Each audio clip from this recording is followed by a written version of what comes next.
record on this computer. So guys, welcome to our Thursday night live leadership call.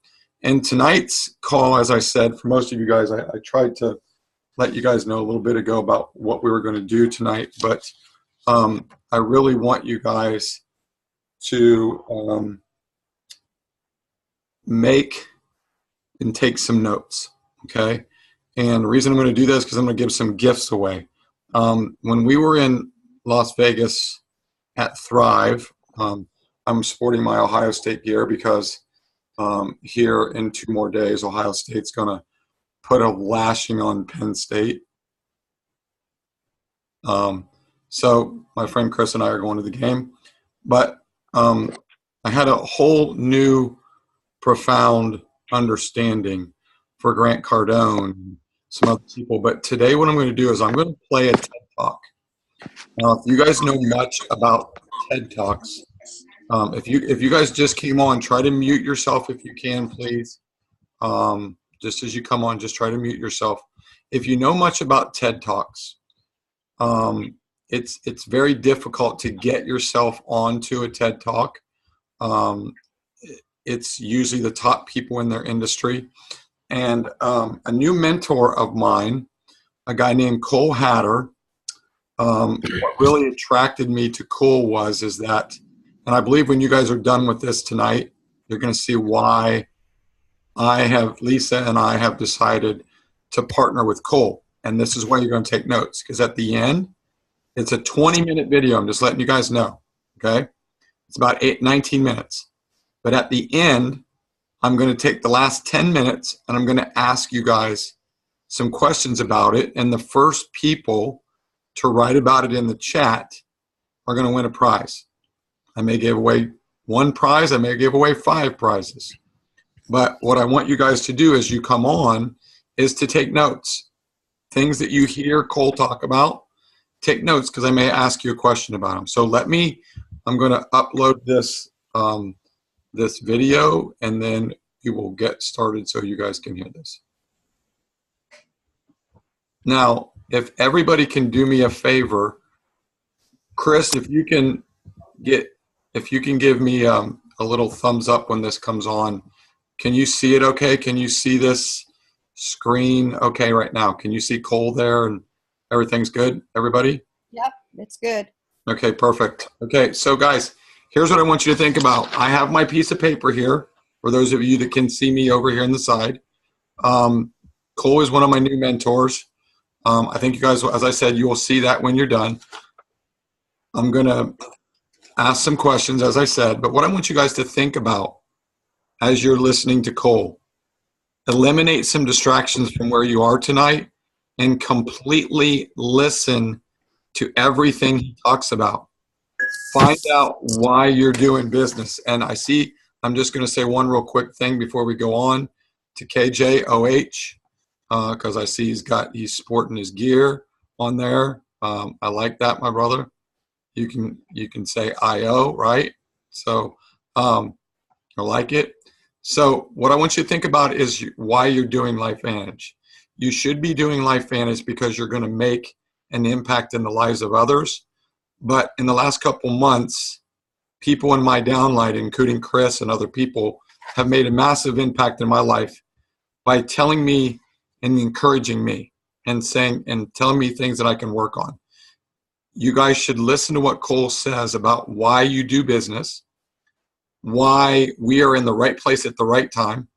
And just so you guys know, Cole doesn't even know about LifeVantage yet. Will he? Yes. And I've already talked to him, and in a couple weeks, I'm going to have Cole on our call. So be prepared to listen. It is 19 minutes long. I'm just telling you guys. Eliminate some distractions. Pay attention, take notes, and let's get started. You've all probably heard that saying, money can't buy happiness. We've all heard that, yeah? I respectfully disagree that money can't buy happiness. I actually believe that it can. And I believe that an idea worth sharing is having that conversation. But in order to do so, I do need your permission because these are going to be real conversations, real stories of mine, and we're going to go some hard places together. So can I have your permission to do that? Glad you said yes, because I can't change my slides now. And the next one's a doozy. So this was the beginning of my story. On September of 2004, my two best friends and I hopped in a car to drive out to Las Vegas, Nevada. Steve was driving. This is his car. Matt was in the passenger seat, and I was in the back seat. We had all just turned 21 years old, and this is going to be our first time in Vegas at 21. As you can see, we didn't make it to Vegas. We got in a rollover car accident where I was ejected. Steve was ejected. Did not get ejected. He was rushed to the hospital in an ambulance. Steve and I were both rushed to the hospital in a helicopter. I was ejected, they think, out of the back there where you would open it for groceries. And Steve was ejected out of the driver's window. The long story short of that is Matt and I survived. Steve didn't. And so Matt and I just survived an accident where we lost our best friend and made it personally. And so what that did is it put us in this place of not just grief, as to be expected, but guilt. Matt and I were trying to figure out why we're here. There were three of us, now there's just two of us. And Steve, Matt, and I go way back. We were Steve and I grew up together. He was like a brother to me. So it was a tragic loss. 66 days later, Matt and I fell into an abandoned mine shaft together. On my way in, I was able to grab a bush and stop my fall and climb back out. Matt fell 780 feet to the bottom and didn't survive. So in 66 days, I was in two accidents that took the two closest people to me at that time in my life. Accidents that should have taken my life as well. And as you can imagine, going through that is something that changes you forever. I went through all the obvious grieving stages. I was extremely depressed. I was never suicidal. I didn't write a note. I didn't plan on ending my life, but I didn't want to be alive because I had soul-crushing grief. I was in an accident with Steve. Matt and I survived. I fell in a mine shaft with Matt. I survived. And I'll never forget being at his funeral, not being able to look at his mom and dad in the face because I felt so guilty that I had escaped twice and their boy didn't make it. So I went through a very ugly season. And what I decided in probably the ugliest moment of the whole ordeal was that I couldn't do anything about bringing Steve and Matt back. I couldn't do anything about reversing the clock, but I could do something with the time I had left. And instead of being a victim and feeling sorry for myself and blaming the world for bad life circumstances, I decided I can let that create who I was going to be. And I looked up to them and I promised them that I would tell their story forever and that would live a life big enough for the three of us.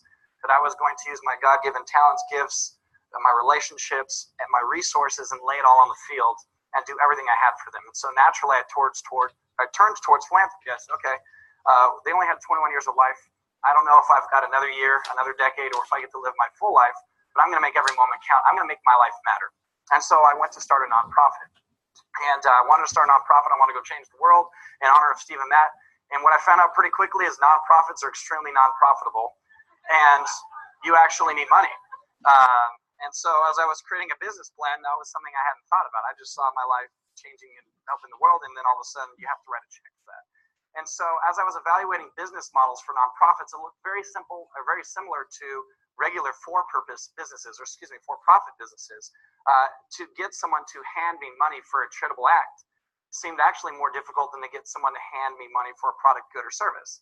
And I could either commit to starting a nonprofit and then rely on donors to believe in me or my cause enough to continue to give me money, or I could start a business that I was just getting people to buy my product, good, or service and use the profits from that business to fund my dream. So that's what I decided to do. I said, you know what? It seems just as hard to make money in business as it is to raise money in philanthropy. I'm going to start a business. I'm going to be so rich. I'm going to be like Bill Gates, and I'm going to be like Warren Buffett and just have so much oodles of cash. I've got nothing but time and money to give back to the world. So that was my plan. And as I look over these 12 years, it's been 12 years since those accidents, back over my history, I've been in 4 distinct areas of life. I call them seasons of life. And as I've shared my journey of my ups and downs with others, they can always find themselves in one of the 4 seasons I was in. And so to illustrate this, I actually created a graph to demonstrate where I was. And you guys can probably take a look up here and figure out where you are personally. So this is a graph. We made it more of a kind of a cartoonish looking graph, but that vertical axis represents profits. The higher you go up the vertical axis in this graph, the more money you're making. The horizontal axis represents purpose. The farther to the right you go, the more purposeful you're being. So where I started my career is in the top left quadrant. I wanted to make a ton of money. And I said to myself, someday I'll refresh my balance in my bank account and that magic number will be there, whatever that number is, where I know that for the rest of my life, I can now just work on philanthropy and I don't have to worry about money again. I didn't know what that number was, but I knew someday would come. And I was in what's called the earning quadrant. A lot of people in the earning quadrant pursue it because that's where the world told us we're going to be happy. The more money you have, the more cars you have, the better vacations you have, somehow you're going to be happier. Yet I personally have found no correlation between happiness and the amount of money you have, more so what you do with the money you have. And so I was out there doing what, I felt born to do, start businesses, make a ton of money, and someday be so rich I didn't have to work anymore. And I did that. I found a mentor. I said, okay, if I'm going to be successful in business, what's the first step? And everyone's always asking, Cole, what's the secret to success? I don't believe there's a secret at all. You just find someone who is where you want to be, you copy them, and you can have similar results, right? I always say that I'm just the best copycat I know. So I read an article somewhere that real estate people make money, and I asked my father to be my business partner. I pitched him with the best business plan I could ever think of. I said, Dad, you have the money, I have the time, let's do this, right? Luckily, my father shot me down and said, I will be your business partner, but I'm not going to hand you money. We had to learn how to raise money. And we did so by being mentored by a real estate multimillionaire. And it worked really well for us, mostly due to timing. 2005, 6, and 7, we crushed it. 2007 turned into 2008. You already know what happened. I was a real estate professional, exclusively making money in real estate in our recession and collapse of real estate. And I started going down the gradient. I stopped making money. I started losing money, and I found myself in the surviving quadrant. So if you look at these quadrants, again, I'm now low profit, low purpose. I'm in the surviving quadrant. And statistically, that's where most people are, just based on the facts of living paycheck to paycheck. You've heard those statistics. 50 to 80% of Americans are living paycheck to paycheck. That's where I was, more deal to deal. And I like to clarify something and say that your net worth has nothing to do with your human worth. Who we are as human beings is not defined by the dollars in our bank account. However, the dollars in our bank account give us more options of being who I believe God made us to be. And so in the surviving quadrant, I had one option: make it through the day, figure out how to pay the bills. And instead of having an outward focus of going out there and changing the world for Steve and Matt, I had to have an inward focus of just getting through the week. I had to figure out how I was going to pay my car payment, my insurance, and sometimes things weren't paid. And I spent 2 years in the surviving quadrant just trying to get by. And I realized that wasn't what I was born to do. And I had a chance to, somebody mentioned Haiti earlier, I had a chance to go to Haiti in January of 2010, immediately following that earthquake. You guys remember that catastrophic earthquake that Haiti endured? I was sent as an emergency responder, and I met this little boy right here, and he changed my life forever. Part of my role and responsibility in Haiti was to search and rescue, was to go and find people who had been penned, get them unpinned, and bring them back. And as you can imagine, as the days went on, it wasn't search and rescue, it was more just recovery. And we found this little boy. He'd been buried alive for days. His leg had been smashed and had become infected, and from about the shin down, his leg had to be amputated. I'm doing his post-operative care here. I'm cleaning his wound.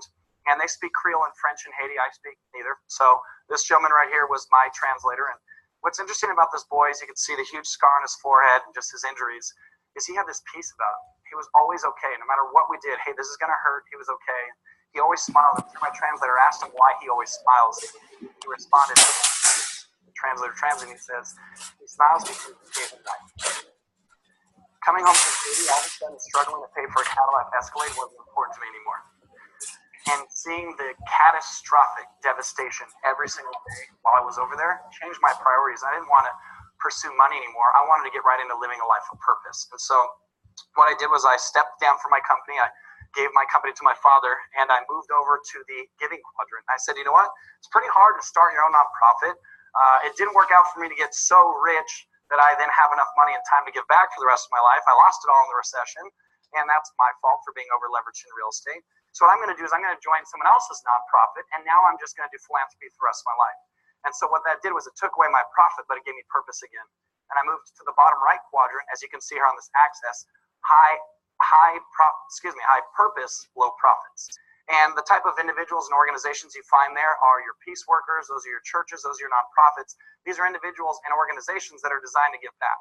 However, always relying on donors to support to stay in business. And one of the number one function of churches and nonprofits, rightfully so, is fundraising. They want to go change the world. Someone's got to write a check to do that.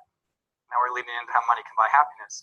And so as I lived in that Giving Quadrant, I actually moved to Mexico and I joined staff full-time and worked 5 to 6 days a week building houses for homeless families. Then I would surf and eat tacos. Then I would go work with orphans, and then I would surf and eat more tacos.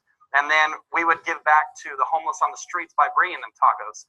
And it was something about just giving to others the entire time, the tacos and the surfing, and just being out of my own element. I mean, I shut my cell phone down. I fell off the map. This was like my time in the wilderness. I found happiness myself. And part of it came from this little girl right here who changed my life forever. This is Abigail. She's me a little emotional. I must be pregnant. My wife cries through every pregnancy, so commercial. But this is Abigail, and she changed my life forever. She was not an orphan, so I started an orphanage, and she lived just on the other side of the wall from that orphanage. She had 2 younger sisters, a mother and a father, and they were living in a 16 by 20 foot house. I know this because we built it for them in the nonprofit, and I absolutely fell in love with this little girl. And when I would pull my truck up in front of the orphanage, she and her sisters would come and tackle me and just love on me and tell me that they love me. And I started supporting them. I would buy their groceries and I would bring it to them. And I found that maybe 40 to 50 US dollars in Mexico at their grocery stores could feed a family of 5 every week. And I'll never forget one of the experiences I had where I was carrying the groceries and I knocked on the door. The father opened the door. He saw that it was me. He knew who I was. I had the groceries and he just had a tear come down his face. And he just thanked me. And I realized that I figured out how to buy happiness.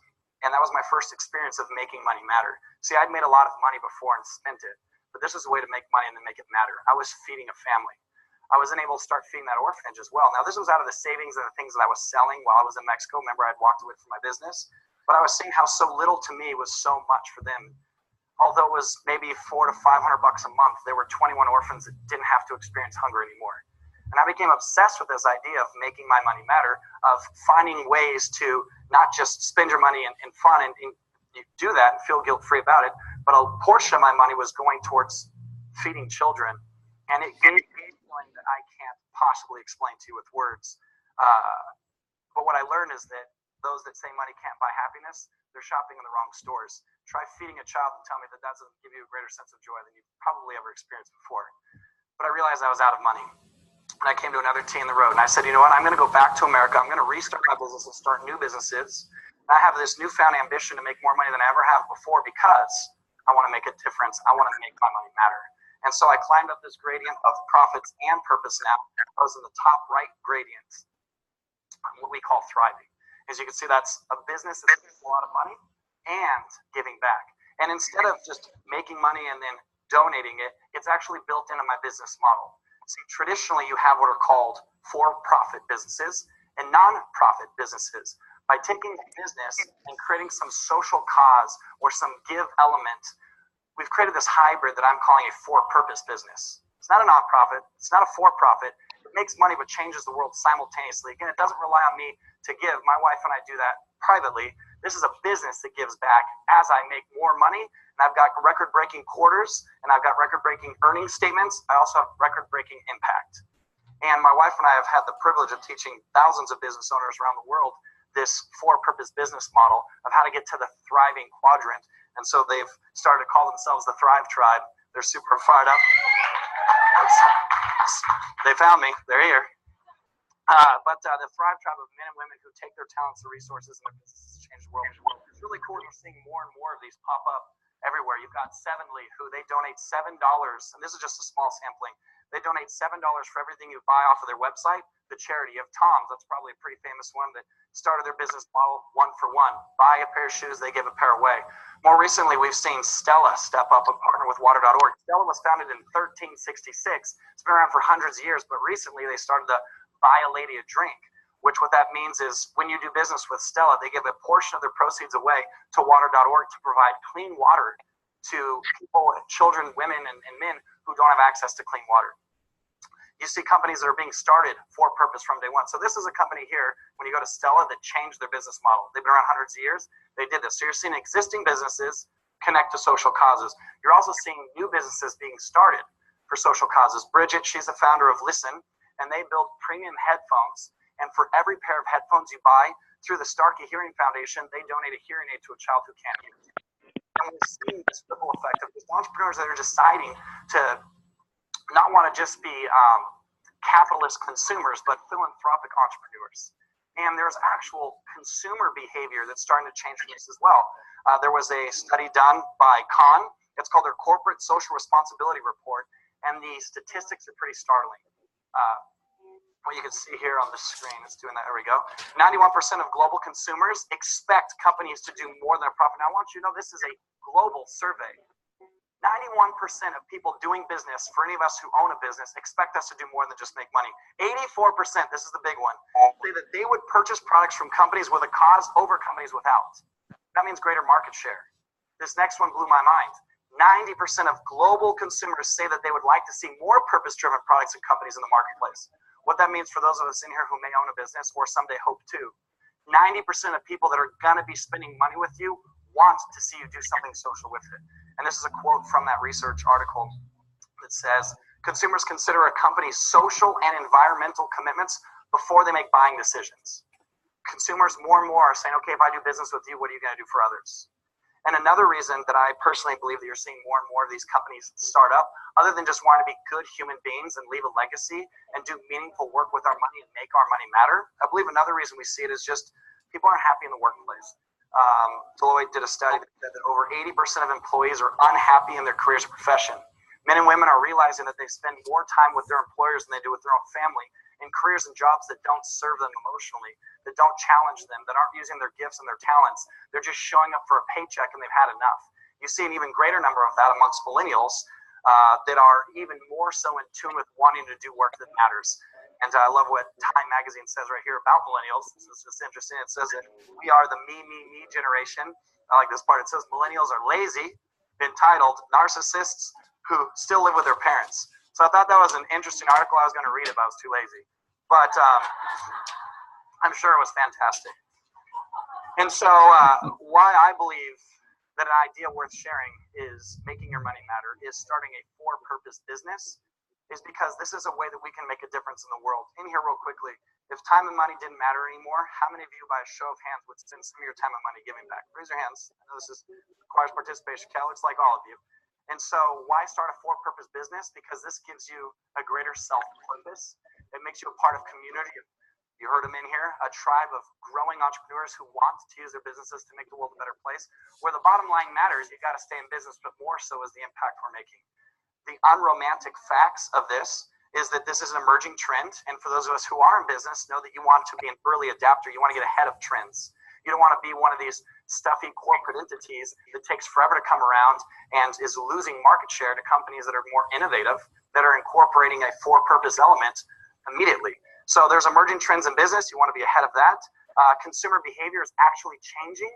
And again, as much grief as we millennials get, I'm on the older end of that, but I made it by dates, I guess. But millennials and even whoever's after that are becoming more and more socially conscious. So you can oppose opposition, call them lazy and narcissistic, or you can actually create companies that cater to where they want to spend their money.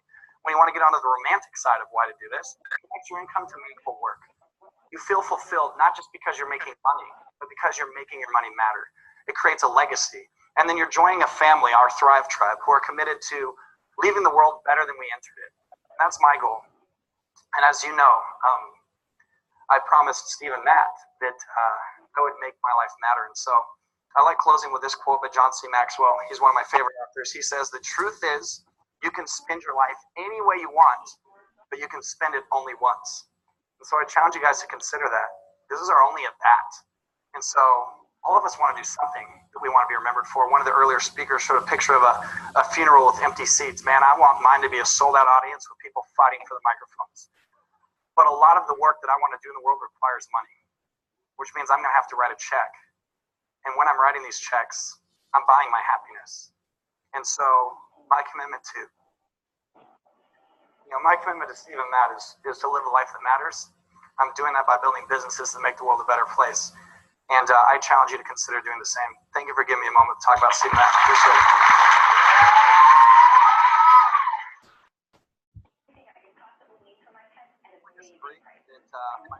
Okay, guys, let me just hold on 1 second. I just need to kind of get this shut off. All right.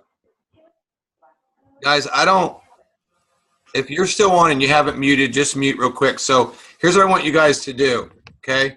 I want you to pull up your chat because I'm going to ask you several questions. Guys, if you can't be emotional from that and you don't see why Lisa and I have partnered with Cole Hatter, we're going to Mexico this year to be a part of what Cole is doing in Mexico. And guys, I hope you guys stay connected with us. And just let's do this together, guys. Let's make an impact. So here's what I want you to do. I want you all to pull up your chat. I'm going to ask you a series of questions, and you're going to type them all in. And then at the end, I want you to tell me how. I'm going to go back and go through them. And then I want you to tell me how many of them you got right. And then I'll unmute everybody, and you can tell me individual, and I'll write down names of who got what right. So question number one, what were the names of Cole's two best friends? What were the name of Cole's two best friends? Okay, don't write them in yet. All right, don't write them in yet. Just start it and then keep going. Chris, you already gave everybody the first answer. Don't write it in yet, guys. You guys are all writing it in. You just gave everybody the first one. So don't write it in till the end, guys. Okay? How many days? Write it on a piece of paper, and then you guys can put it all in at the end. Everybody's putting it in, and you guys just gave everybody the first one. Okay? All right? So number two, how many days apart was it that Cole had his second experience when he lost his second friend? Don't write it in the chat. Just keep it to yourself. You want to write it in there, but don't hit send, okay? Okay. Somebody that was not muted, I don't think, but that's okay. Number three, what were the 4 quadrants that Cole talked about that he went through in his life? There was 4 quadrants. And then what were the 2 directions, this is the next question, of that quadrant? Okay? And what was the next question, what was the first trip that Cole went on? Next question, what was the second trip that Cole went on? What was the name of the orphan that Cole got connected with? Okay? And there was 2 words, for-profit and non-profit equaled what? Equaled what type of business? And then if you guys paid attention, where was the conference at? It said TED Talk was done at, and that's another one. And here's the last 2 questions. What percentage of people want to do business with somebody with a company like LifeVantage that does a legacy thing over a company that doesn't? What percentage? And then the last one, what percentage of people do not like their jobs? All right. So now take some time. I'm going to go back over the answers, and then you're going to post in the chat box how many of these you got right. And I'm going to give some prizes away. Okay, let's go over these. Question number one was Matt and Steve. Chris kind of gave that away, but that's okay. Hopefully you guys all got at least one. So it's on the honor system, as my wife says. Number 2, 66 days. Number 3, Cole's first thing that he did was start a nonprofit. Number 4 was the 4 seasons were thriving, earning, surviving, and giving. Thriving, earning, surviving, and giving. The 2 directions were profits and purpose. Okay? The first missions trip was to Haiti. The second trip was to Mexico. The orphan's name was Abby Gael. And for-profit plus nonprofit equals for purpose. The venue was UC Irvine. 84% of people want to do business with a company who's for purpose. And 80% of the next one was 80% of people dislike their job. So if everybody would put how many you got down in there, KJ got 9 right. Awesome. Chris got 10. Tracy got 4. All right. Jeff got 1. Way to go, Beth. Beth got 10. Good job, Julie, you guys. Jeremy, you only got 1, bro? Were you late to the party? Okay, so if you got at least 7 or above, you guys did great. So here's what I'm going to do. Who all got 10 or more? Okay, so Chris got 10. Stacy got 10. Who else? Beth. Okay, so 3 people got 10. All right, awesome. All right, so here's what I'm going to do. Okay, so I'm going to unmute Beth. Chris, unmute yourself. Stacy, unmute. I'm going to unmute you. Okay. Unmuted. What's that? I'm unmuted. Okay, good. So here's what I'm going to do. I need some. Here's I'm going to finish the call tonight, guys. I'm going to do a 60-day call to action. Most of you guys are going to say, "Oh, it's December and Thanksgiving and all this." Let me explain something to you. What I found out in the last 6 years of being at this time of the year in LifeVantage. LifeVantage does a legacy event that raises hundreds of thousands of dollars. So we are a for-purpose business. My wife and I'm just going to tell you this, everything that we're doing, we don't want our families to have to struggle for anything ever again. And that's my mom. When I look at my mom and my family, they struggle.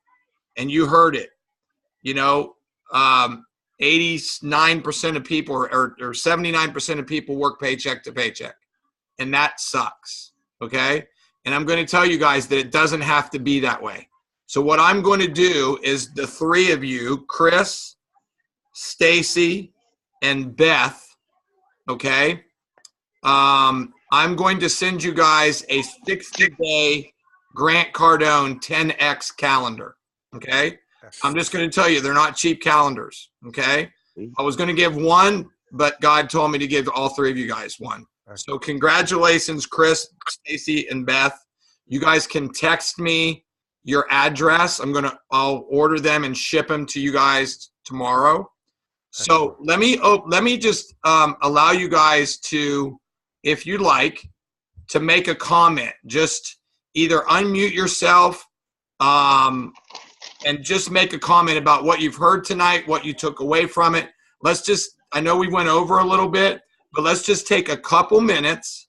If anybody wants to make one comment about what they heard, something they took away from this, something they're going to do to push themselves, this is where the action takes place. This is what I've taken away from that, from just the learning of last month. Does anybody want to unmute themselves, make a comment, or ask a question? Please, I hope you guys do. Anybody? I'd like to start. Okay, who's speaking? This is Beth. Hey, Beth, go ahead. Actually, that's one of the biggest purpose why I'm doing LifeVantage. Being a cancer survivor, I know the hardship that one can go through, and I've been looking at that. I've been working. I wanted really to work hard and be successful in this because I wanted to support the pediatric cancer hospital in the Philippines, and they've been sharing. When I was going through chemo, I know that 1 bag would be good for me, but in the Philippines, it's like 1 bag, 2 kids or 3 kids will share that bag, and some of them die because they don't have a place to stay. They would stay with relatives who lives in the slums, and instead of dying from cancer, they get infection and they die.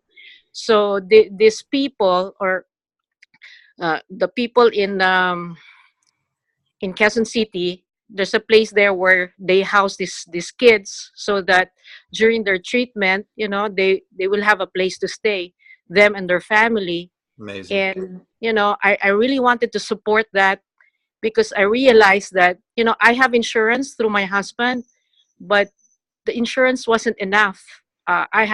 we had to pay out of pocket to be able to, Of course. you know, to pay for my chemo, radiation, surgeries.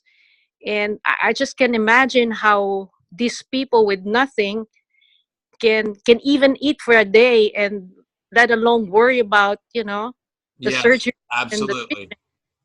Absolutely. Beth, I want you to do me a favor. I want you to text me the name of that organization that you were just talking about, and I'm going to give that to Cole because he always told me if I find something that I really think is worth it to get back to him. So thanks for sharing. Anybody else want to unmute and share a comment or something that just kind of, I hope you guys can see why I'm so passionate about connecting with somebody like Cole, and you can see how emotional. I mean, I still don't. I mean, I don't know how I would have handled the situation that Cole handled. Two near-death experiences. I can tell you, I know why, because I had 3 almost near-death experiences within the last 3 years. So I get it. So anybody else, real quick? We got about 3 or 5 more minutes. Anybody else? Hey, Mike, this is Chris. I think that 4 Seasons of Life thing is amazing. The earning, surviving, because I think a lot of people are in that surviving quadrant. Totally. And I think that's a tool that we can use and show people. So Absolutely, Chris. I like that. 100%. And I'll just let you guys know this. I actually heard back from Cole today, and I'm going to talk to him hopefully tomorrow. I'm going to try to get him to come on a call. So when we do that, I hope we have 100 people on, because I want you guys to see. Hopefully, you guys saw a little bit about who Cole Hatter is. I'm sorry, I'm a completely emotional guy. I know what we have with LifeVantage from multiple standpoints. It's nothing against any other company on the market, whether it's oil, whatever it is. I'm not against any of those. I use all those products, but I'm with LifeVantage because we're going to make a significant impact in the health and lives of people. And what we're going to do is we're going to be able to pay it forward and make an impact in people's lives and legacies for decades. It's why it's why I get up every morning. So anybody else? Real quick, we got a couple more minutes. Anybody want to make a comment that something maybe they're going to do different or something? This is Tracy. Can you guys hear me? Hey, Tracy, go ahead. Go ahead. Hi. Vancouver, British Columbia. I want to share with you that I'm in this because of Stacy. He reached out to me because I was on an MS site that I never went on. And by being on LifeVantage just for the last 3 months, I can lift my left leg off the ground where I couldn't before. I have also been in 2 car accidents that I shouldn't have walked away from, not even about my MS. But I always knew in my heart and my soul that something would come along and I would be able to help people make their lives a better place. And that's why I love this company so much, because I see it in our leadership. I see what you do to us to help us. And I also go to Mazatlan every year for the last 5 years, having MS and living in Vancouver. The sunshine helps me there, but I see the people. They make $9 a day if they're lucky to work. So I would love to go down there and build buildings or help teach or whatever needs to be done. Thank you for letting me share. No, I believe you can. Thank you, Tracy, for sharing. I'm really touched by your story and just what's happening. Anybody else, real quick, 1 or 2 more people, if we can. I wanted to be done by 9:45. I knew I was going to go a little bit longer today, but anybody else? 1 or 2. I'm really glad, Michael, that I'm with a group of people who want to make the world a better place. Is that you, Linda? And yes, it is. Awesome. So it sounds like everybody on the call is in that position, and I'm grateful that I'm with this kind of group. Amen. Thank you. Me too. Anybody else? 1 more person? Anybody want to share? It's Edie. It made me cry. I know, Judy. Story made me cry. I don't know if you can see my eyes, but I heard that. No. I heard that story for the first time. Cole told that story at Thrive, and I watched literally, and Lisa can comment on this too. We literally watched people passing tissue boxes around the whole entire place of 1,000 people. It was unbelievable, and I mean, I know I had 3 near-death experiences, but I didn't lose my 2 best friends. And so I have a lot of respect for Cole Hatter. He's just an amazing man, and I'm excited that I'm hopefully going to lock business and lock arms with him for eternity. I know he knows the Lord, and I'm excited about that. So we got 1 more minute. Anybody else? 1 more person? Anybody else want to share? Honey, you on there? You want to share? Yeah, I'm here. You want to share? To close? I don't even know what to share. It is just so amazing, wanting to be able to go forth and help those who, for whatever circumstances, whatever reasons, can't quite help themselves, especially, young children or women who've been caught up in human trafficking, things like that is a passion, aside of just, the family, of course, family first. My Aunt Berna is somebody that I would love to be able to possibly get a place for her to live and have a full-time caregiver. She's someone who's been institutionalized with schizophrenia and maybe trying to do something to help people who suffer with that illness or disease. We're going to do that. We're going to do that, honey. Yep. We're going to do that. All right, guys. I know we went over a little bit today.